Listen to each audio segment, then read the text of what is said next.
بسم اللہ الرحمن الرحیم. جناب صدر محترم سر اکرام اور میرے ہم ساتھیوں، السلام علیکم. آج مجھے جس موضوع پر لب کشائی کرنے کا موقع ملا ہے اس کا عنوان ہے قائد اعظم محمد علی جناح.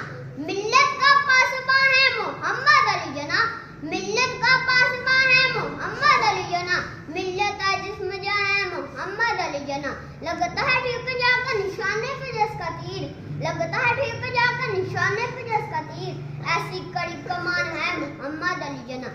صدر کا بات صورت 25 دسمبر 1876 سے، جس دن تاریخ نے جنم لیا کراچی میں ایک بچہ پیدا ہوا. ارے کون جانتا تھا کہ جب وہ تعلیم ہوگا تو محنت اور مشقت میں اس کا کوئی ثانی نہ ہوگا. ارے کون جانتا تھا کہ جب وہ سیاست میں قدم رکھے گا تو اس کی گونجیں ہندوستان تھر تھر کانپے گا.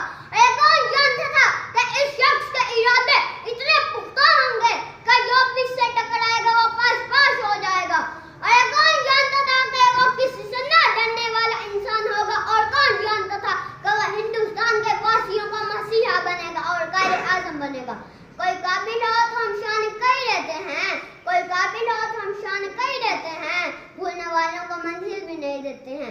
صدر قائد اعظم نے اپنی انتھک محنت اور سچی لگن سے مسلمانوں اور ہندوستانوں کو انگریزوں کی غلامی سے نجات دلائی. وہ جانتے تھے کہ سنی، شیعہ، بریلوی تمام مسلمان اتحاد رہے. پاکستان میں اتحاد، تنظیم، ایمان کا دور رہا. یہاں ایمان تو نہیں ملتا، بددیانتی ملتی ہے. یہاں لڑائی جھگڑا تو ملتا مگر اتفاق نہیں ملتا. یہاں کالے اور گورے کا فرق بتایا جاتا ہے. یہاں ہندوستان، پاکستان، سکھ کوئی محفوظ نہیں. ارے قائد اعظم آؤ ذرا تم دیکھو اپنا پاکستان، ارے قائد اعظم آؤ ذرا تم دیکھو اپنا پاکستان، جس کی خاطر لاکھوں لوگوں نے دی اپنی جان، جس کی خاطر گھر جلے، بچے بوڑھے جوان کٹے، جہاں سارے مسلمان کٹے، کڑیل بیٹے خاک ہوئے، ماں کے سینے چاک ہوئے، دریاؤں کی روانی رک سی گئی، یوں خون کی ہولی کھیلی گئی. ارے قائد اعظم آؤ ذرا تم دیکھو اپنا پاکستان، ارے قائد اعظم آؤ ذرا تم دیکھو اپنا پاکستان.